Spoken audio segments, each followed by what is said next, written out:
عرفان تو حسب معمول نماز قائم کرو، بے شک نماز مسلمانوں پر مقررہ وقت میں فرض ہے۔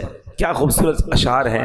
ہر عبادت سے برتر عبادت نماز، ساری دولت سے بڑھ کر ہے دولت نماز، یا خدا تجھ سے عطار کی ہے دعا، مصطفیٰ کی پڑھے ساری امت نماز، آمین۔ تو اے میرے پیارے اسلامی بھائیو، قرآن میں ہم نے سنا بے شک نماز مسلمانوں پر مقررہ وقت میں فرض ہے۔ اس کی تفسیر میں کیا خوبصورت لکھا، تفسیر قرآن صراط الجنان میں ہے کہ نماز کے اوقات مقرر ہیں، فکسڈ ہیں، لہٰذا لازم ہے کہ ان اوقات کی رعایت کی جائے، یعنی نماز ٹائمنگ کے اندر فرض ہے، اپنی مرضی سے نہیں پڑھنی کہ چلو صبح ساری پڑھ لی، شام بعد میں ساری پڑھ لی۔ نماز کے ٹائمنگ قرآن فرما رہا ہے فرض ہیں۔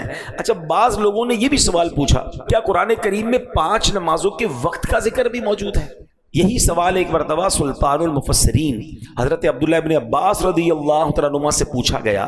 کسی نے عرض کی کیا قرآن کریم میں 5 نمازوں کے وقت بیان کیے گئے ہیں؟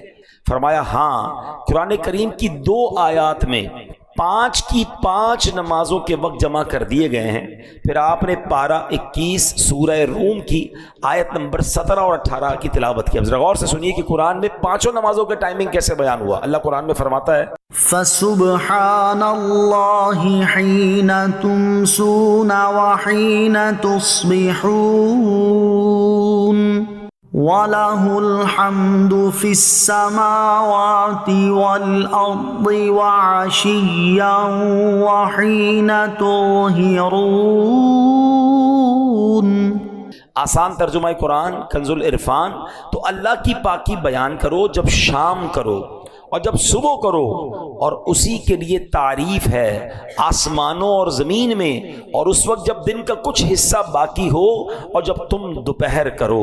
پھر حضرت عبداللہ ابن عباس رضی اللہ تعالیٰ عنہما نے فرمایا اس آیت میں تسبیح سے مراد نماز ہے، شام کی تسبیح سے مراد مغرب اور عشاء ہے، صبح کی تسبیح سے مراد نماز فجر ہے، جب دن کا کچھ حصہ باقی ہو اس وقت کی تسبیح سے مراد نماز عصر ہے، دوپہر کی تسبیح سے مراد ظہر کی نماز ہے۔ تو سبحان اللہ، قرآن پاک میں 5 نمازوں کے جو اوقات ہیں وہ بھی بیان کیے گئے۔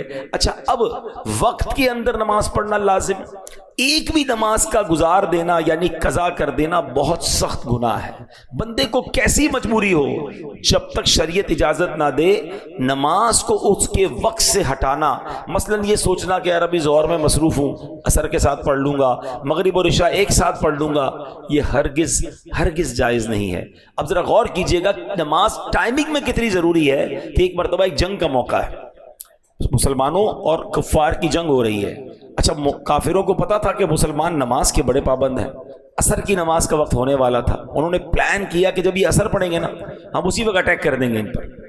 اب یہ ان کا پلان تھا، اللہ کریم نے حضرت جبریل علیہ السلام کو بھیجا، اور سبحان اللہ، اللہ نے کیا خوبصورت طریقہ ارشاد فرمایا قرآن میں 5ویں سپارے کی آیتیں نازل ہوئیں، اس میں اللہ پاک نے نماز خوف کا طریقہ ارشاد فرمایا، تاکہ جب ایسا معاملہ آ جائے کہ تم 2 گروہ میں بٹ جاؤ اور ایک گروہ جماعت میں شامل ہو، امام کے ساتھ 1 رکعت پڑھے، پھر جو دوسرا گروپ ہے دشمن کے مقابلے میں رہے، پھر پہلا گروہ دشمن کے مقابلے میں آ جائے، دوسرا امام کے ساتھ جماعت میں شامل ہو۔ یہ ایک پورا طریقہ ہے جو قرآن پاک میں تفصیل کے ساتھ بیان کیا گیا۔ اب یہاں اندازہ لگائیں کہ نماز کو وقت کے اندر پڑھنا کتنا ضروری ہے۔ حالت جنگ میں بھی ظہر اور عصر یا مغرب اور عشاء ملا کر پڑھنے کی اجازت نہیں دی گئی۔ اب ذرا غور کریں کتنا امپورٹنٹ ہے کہ دشمن سامنے ہے، صفیں بنی ہوئی ہیں، عصر کا وقت آیا، یہ نہیں فرمایا کہ ابھی لڑائی ہے، جنگ ہے، اس کے بعد پڑھ لینا، نہیں، طریقہ پورا بیان ہوا قرآن میں کہ امام کھڑا ہو اور جناب ایک صف بنائی جائے، اور ایک جو گروہ ہے وہ دشمن کے مقابلے میں رہے، 1 رکعت ادا کرنے کے بعد، ایسا نہیں کہ پوری 4 رکعتیں، 1 رکعت یہ ادا کریں پھر یہ دشمن کے مقابلے میں جائیں اور وہ گروہ آ جائے۔ ٹائمنگ کے ساتھ دشمن کے مقابلے میں بھی نماز بھی پڑھنے کا حکم قرآن قرآن نے دیا اور با جماعت نماز پڑھنے کا حکم دیا. اب ہمارا حال کیا ہے؟ یار آج سر میں درد ہے، ذرا کل پڑھ لیں گے. آج گھر میں مصروفیت زیادہ ہے، کل پڑھ لیں گے. آج بڑی امپورٹنٹ میٹنگ آفس میں چل رہی ہے، بڑا اہم کسٹمر آیا ہوا ہے، ابراڈ سے آیا ہوا ہے اور بڑا جناب آرڈر فائنل ہونا ہے، یار شام کو پڑھ لیں گے. نہیں جناب آج ذرا بارش ہو رہی ہے، موسم ٹھیک نہیں ہے، کل پڑھ لیں گے. یعنی ہو یہ گیا ہے کہ ہمیں ہر مصروفیت میں جو سب سے پہلی چیز ہم ڈراپ کرتے ہیں وہ ہم نماز کو ڈراپ کرتے ہیں. حالانکہ کسی بھی حالت میں، کسی بھی سچویشن میں، یعنی اس سے بڑی کیا سچویشن ہوگی کہ دشمن سامنے کھڑا ہے، مگر صحابہ کرام کو اس وقت بھی نماز پڑھنے کا ٹائم کے اندر حکم دیا گیا. کاش یہ ریئلائزیشن ہو جائے سارے کام بعد میں ہیں، پہلے نماز ہے. اور میں آپ کو صحیح بتاؤں، ماشاءاللہ میں چہرے دیکھتا ہوں، آپ میں سے بہت ساروں کو جانتا ہوں کہ آپ کو اللہ نے بڑی عزتیں دی ہیں. آپ اپنے آفس کے کوئی سی او بیٹھے ہوئے ہیں، کوئی مینیجرز بیٹھے ہوئے ہیں، کوئی مالک بیٹھے ہوئے ہیں، آپ کے ساتھ ٹھیک ٹھاک لوگ وابستہ ہیں. اگر آپ ایز اے سی او، آپ as a head of the department, آپ ایز اے مینیجر، آپ as a leader of the team, وقت ہونے پر اپنے آفس میں، اپنی فیکٹری میں میٹنگ سے کھڑے ہو کر آپ نماز پڑھیں گے نا، آپ یقین کریں آپ انسپریشن بنیں گے. آپ کو دیکھ کر لوگ نماز پڑھیں گے، یار اتنا بیزی آدمی نماز پڑھ رہا ہے. آپ اپنے گاہک کو بتائیں کہ بس میں نماز پڑھ کے آیا، بلکہ اس کو بھی کچرے نماز پڑھتے ہیں. یہ بعض اوقات ایک جملہ، ایک انداز، یہ دعوت بن جاتی ہے. ماشاءاللہ کئی ہم نے دیکھا آفیسز کے بعد لکھ دیتے نماز کا ٹائم، بھائی اس وقت کام بند ہے، 5-10-15 منٹ کا بریک لیں، اپنے امپلائیز کو پڑھائیں. میں آپ کو مزے کی بات بتاؤں، دعوت اسلامی میں آلموسٹ پاکستان میں 42,000 امپلائیز ہیں. 42,000 امپلائیز والی کمپنی، شاید یہاں پر کوئی بھی نہیں بیٹھا ہوگا اتنی بڑی کمپنی کا اونر، ٹھیک ہے. لیکن ہمارا رول یہ ہے کہ جو بھی مصروفیت ہے، نماز کا ٹائم ہوگا وہ کام بند ہو جائے گا، سارے لوگ نماز پڑھیں گے. بلکہ یہ رول ہے کہ جو بے نمازی ہے وہ ہمارا امپلائی نہیں بن سکتا. یعنی ہمارا رول یہ ہے کہ جناب جو اللہ کا نافرمان ہے وہ ہماری کمپنی کا فرما بردار کیسے بن سکتا ہے. آپ رول بنائیں نا کہ بھائی میرے آفس میں نمازی بندہ ہی جاب پہ رہے گا، اس سے کیا فائدہ ہوگا؟ 100 آدمی، 200 بندے، 500 بندے، جتنے سب نمازی بن جائیں گے، سب کا ثواب آپ کو ملے گا. عادت ہو جائے گی نماز کی، اور آپ بھی نماز پڑھیں. یعنی آپ جو جس پوزیشن پر ہے، اگر اس پوزیشن پہ نماز کے وقت پر آپ کھڑے ہو کے نماز پڑھنے چلے جائیں، یا نماز کا اہتمام کریں اپنے آفس میں، فیکٹری میں، گھر میں، بچوں کو بھی یہ ٹریننگ ہو کہ نماز چھوڑنے کا تصور ہی نہیں ہو. یعنی سب کو پتہ ہے نماز کا ٹائم ہوگا، کوئی اور کام نہیں انشاءاللہ. اور میں آپ کو صحیح بتاؤں، آپ نمازی بنے، ہمارے بچے نمازی بنیں گے. ہم تو ڈیلیبریٹلی اپنے بچوں کو ایک تربیت دے رہے ہیں، انفارچونیٹلی بتا نہیں رہے، مگر ایک ٹریننگ کیا دے رہے ہیں کہ ہر جمعے کو ابو نماز کے لیے جاتے ہیں، تو اب بچہ بھی جمعے کو ہی آئے گا. میرے آپ کے مرنے کے بعد بھی جمعہ ہی پڑے گا، کیونکہ اس نے دیکھا ابو تو ہر جمعے کو ہی مسجد جاتے ہیں، اس کے بعد تو رب پہ رمضان میں جاتے ہیں.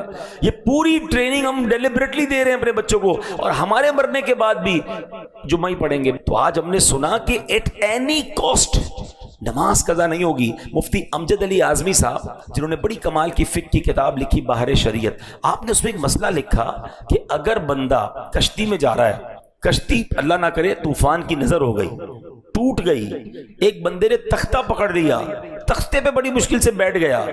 اب اگر اس تختے پر بھی نماز کا وقت آئے گا تو اس حالت میں بھی اس پر نماز پڑھنا فرض ہوگی. اس سچویشن میں بھی نماز معاف نہیں ہے. لیکن ہم ہر چھوٹی سی سچویشن پہ، چھوٹی سی مصروفیت پہ چھوٹا سا ایکسکیوز لے کر سب سے پہلے نماز کو چھوڑ دیتے ہیں. اب نیت کر لیں ہم ایسا نہیں کریں گے انشاءاللہ. صاحب بحر شریعت کی بات ہو رہی تھی مفتی امجد علی اعظمی صاحب کی، تو آپ کی زندگی کا ایک واقعہ آپ کو سناتا ہوں. ایک بار آپ بیمار ہو گئے تھے، بیماری کی وجہ سے آپ بے ہوش ہو گئے اور طویل بے ہوش رہے. دوپہر کو بے ہوش ہوئے، ظہر کی نماز کا وقت چلا گیا، عصر میں آپ بیدار ہوئے.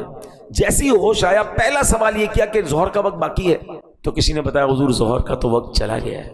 آپ کی آنکھوں سے آنسو نکلنا شروع ہوا. کہا حضور کہیں درد ہو رہا ہے، دوبارہ تکلیف ہو رہی ہے؟ کہہ رہا ہے اس سے بڑا درد کیا ہوگا، اس سے بڑی تکلیف کیا ہوگی کہ میری ظہر چلی گئی. تو انہوں نے کہا حضور آپ تو عالم دین ہیں، آپ کو تو مسئلہ پتہ ہے کہ بے ہوشی کے عالم میں اگر وقت گزر جائے تو اس پر پکڑ نہیں ہے، اس پر گناہ نہیں ہے. یہ نماز قضا ہوئی مگر آپ کے ہاتھ میں نہیں تھا. آپ فرماتے تم مجھے پکڑ کی بات کر رہے ہو، میں تو اس بات پر افسوس کر رہا ہوں کہ وقت مقررہ پر دربار الہی میں حاضری سے محروم رہا. مقررہ ٹائم تھا، اس وقت پر میں اللہ کی بارگاہ میں حاضر نہیں ہو سکا، مجھے اس کا افسوس ہو رہا. یعنی یہ وہ لوگ تھے کہ جن کے اختیار میں نہیں تھا، بیماری کی وجہ سے بے ہوشی کے عالم میں نماز کا وقت چلا گیا، اس کے باوجود تکلیف ہے. سچ بتائیں کبھی ہماری نماز قضا ہو، ہمارے چہرے پر، ہمارے دل میں کوئی تکلیف طاری ہوتی؟ یہ بھی بڑا مسئلہ ہے. نماز چلی گئی اس کا افسوس بھی نہیں ہے، پورا گھر ناشتے کی ٹیبل پر جمع ہے, سب کی فجر قضا ہو چکی ہے, ہنس کے باتیں کر رہے, کسی کو یہ فکر نہیں ہے کہ فجر چلی گئی ہے. کسی دن اسکول مس ہو جائے, اسکول کی وین آ کر چلی گئی, بتاؤ گھر میں کیسی افراتفری, کتنا غصہ, کتنی ناراضگی. اسکول چھوڑ دی اس نے, ٹائم پہ نہیں اٹھا, تم نے نہیں اٹھایا, تمہاری غلطی ہے. یار ایک دن کی اسکول چلی گئی, اتنی ٹینشن, فجر سب کی چلی گئی, نو ٹینشن. کیسا گھر ہے وہ, ذرا سوچئے کہ صبح ہوتی ہے اس گھر میں کوئی بھی نہیں اٹھتا فجر کے لیے, یعنی مارننگ میں ہی اللہ کو ناراض کر دیا, یعنی سٹارٹ آف دا ڈے اللہ کو ناراض کر کے ہم اٹھ رہے ہیں سارے. یار ابتدا ایسی تو ہو کہ سارے گھر والے اٹھے. اچھا اسی گھر میں الارم رکھے ہوئے ہیں, کوئی بریک فاسٹ کے لیے رکھ رہا ہے, کوئی اسکول کے لیے رکھ رہا ہے, کوئی آفس کے لیے رکھ رہا ہے, فجر کے لیے کیوں نہیں رکھ رہے؟ تو انشاءاللہ نیت کریں کہ پابندی سے ہم نماز پڑھیں گے. ایک بڑی کمال کی بات, علماء کہتے ہیں جس طرح کھانے کا وقت مقرر ہے نا, کہ اگر بندہ اس ٹائم ٹیبل کے علاوہ کھائے تو طبیعت خراب ہو جاتی ہے. بندہ کہتا ہے تمہارے کھانے کا ٹائم سیٹ نہیں, ڈاکٹر بھی کہتے ہیں بھائی ٹائم پہ کھایا کرو, کیونکہ ٹائم پر کھانا آپ کے لیے, آپ کی باڈی کے لیے ضروری ہے, ورنہ اس کے بعد آپ کی ٹائمنگ آؤٹ ہوگی تو ہاضمہ خراب ہو جائے گا. بالکل اسی طرح دل کی غذا کے یہ 5 ٹائمنگ ہیں, ذرا سمجھیے اس کو. یہ روحانیت کے دروازے کھلتے ہیں اس وقت. اگر آپ وقت مقررہ پر نماز پڑھتے ہیں نا تو آپ کے دل کو روحانیت کی پراپر غذا ملتی ہے. ٹائم سے ہٹا کر دل کی غذا کھائیں گے تو وہ معرفت کے دروازے نہیں کھلیں گے. اچھا یہ تو ان کے لیے ہیں کہ جو نمازیں ٹائم گزار کر پڑھتے ہیں, جو پڑھتے ہی نہیں ہیں, قضا ہی کر دیتے ہیں, ان کے بارے میں کیا ہوگا؟ تو اے میرے پیارے اسلامی بھائیوں, کاش ہمیں یہ بات سمجھ آ جائے. اب جناب جو نماز کا ٹائم گزار کر نماز پڑھتے ہیں, قرآن اس کے بارے میں کیا فرماتا ہے؟ قرآن فرماتا ہے فَخَلَفَ مِن بَعْدِهِمْ خَلْفٌ أَضَاعُوا الصَّلَاةَ, تو ان کے بعد وہ نالائق لوگ ان کی جگہ آئے جنہوں نے نمازوں کو ضائع کیا. صحابی رسول حضرت عبداللہ بن مسعود رضی اللہ تعالیٰ عنہ اس آیت کی تفسیر میں فرماتے ہیں, اس کا معنی یہ نہیں کہ وہ لوگ سرے سے نماز نہیں پڑھتے تھے, بلکہ معنی یہ ہے کہ وہ لوگ نماز کا وقت گزار کر نماز پڑھتے تھے. دیر سے نماز پڑھنے والوں کے بارے میں قرآن یہ کہہ رہا ہے, جو سرے سے نماز نہیں پڑھتے ان کا کیا حال ہوگا؟ نبی پاک علیہ السلام فرماتے ہیں جس نے جان بوجھ کر نماز چھوڑی اس سے اللہ پاک اور اس کے رسول کا ذمہ بری ہو گیا. اعلیٰ حضرت امام اہل سنت لکھتے ہیں جس نے جان بوجھ کر ایک وقت کی نماز چھوڑی ہزاروں سال جہنم میں رہنے کا حقدار ہوا, جب تک توبہ نہ کرے اور اس کی قضا نہ کر لے. تو اے میرے پیارے اسلامی بھائیو, ہم نہیں سہ سکتے جہنم کا عذاب. ہمیں اللہ کی محبت میں, اس کی اطاعت میں 5 نمازیں پابندی سے پڑھنی ہے.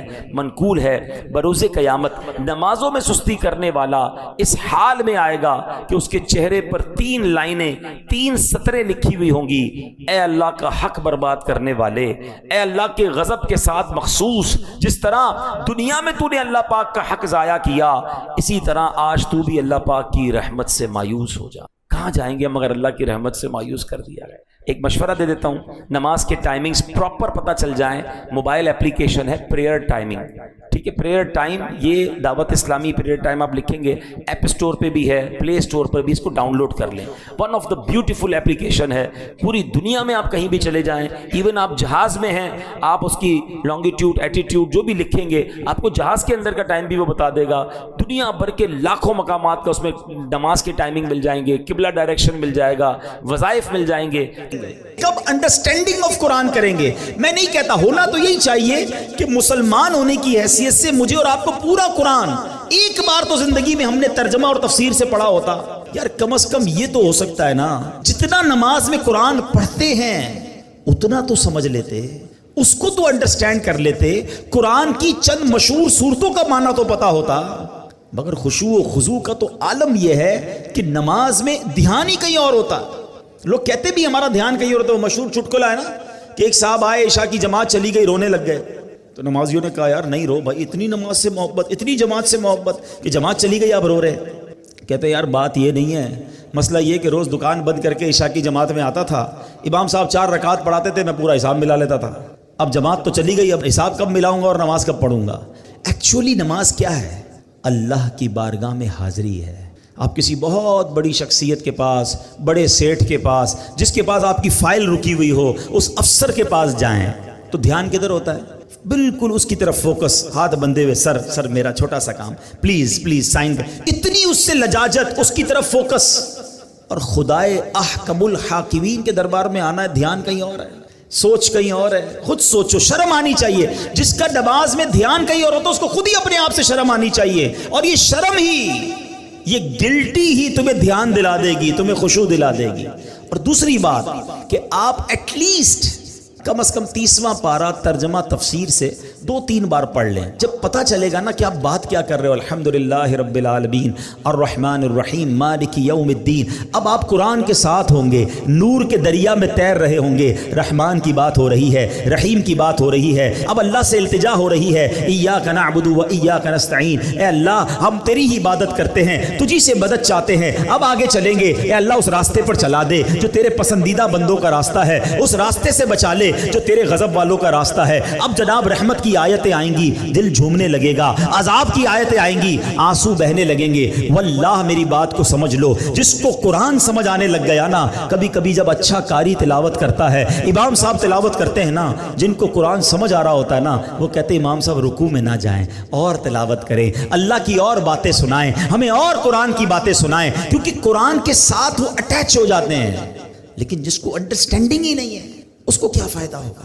پلیز قرآن سے ایسی دوستی کرو. اور میں آپ کو کوئی بہت بڑا کام نہیں بتا رہا, کم از کم 30واں پارہ ترجمہ تفسیر, اب تو صراط الجنان آ گئی ہے, حاصل کر لے, پڑھ لیں, آپ کی زندگی بدل جائے گی. واللہ جس کو نماز سمجھ آنے لگ جائے گی اس کو نماز کا مزہ ہی اور آتا ہے. سبحان ربی العظیم جب وہ کہتا ہے اور وہ سمجھتا ہے کہ میں عظیم رب کی تعریف کر رہا ہوں, تو بعض اوقات تو آنکھوں سے آنسو نکلتے ہیں. سجدے میں جا کر سر جھکا کر سبحان ربی العالی جب دل کی گہرائیوں سے بندہ ادا کرتا ہے تو اللہ کو گویا یہ کہہ رہا ہوتا ہے, اے اللہ سر بھی تیرے دربار میں جھکا دیا, اب میں نے سب کچھ تیرے دربار میں جھکا دیا ہے, اپنا سراپا تیرے بارگاہ میں جھکا دیا ہے. اے اعلیٰ رب, اے مالک, اے خالق, اے سب سے بڑے مولا, اب مجھ پر نگاہ رحمت فرما دے. پھر بندہ اس کیفیت سے نماز پڑھتا ہے. تو اگر نماز کا لطف لینا چاہتے ہو تو نماز کو سیکھیں, نماز کو انڈرسٹینڈ کریں, نماز کے اندر جو قرآن ہے کم از کم اس کو جانیں.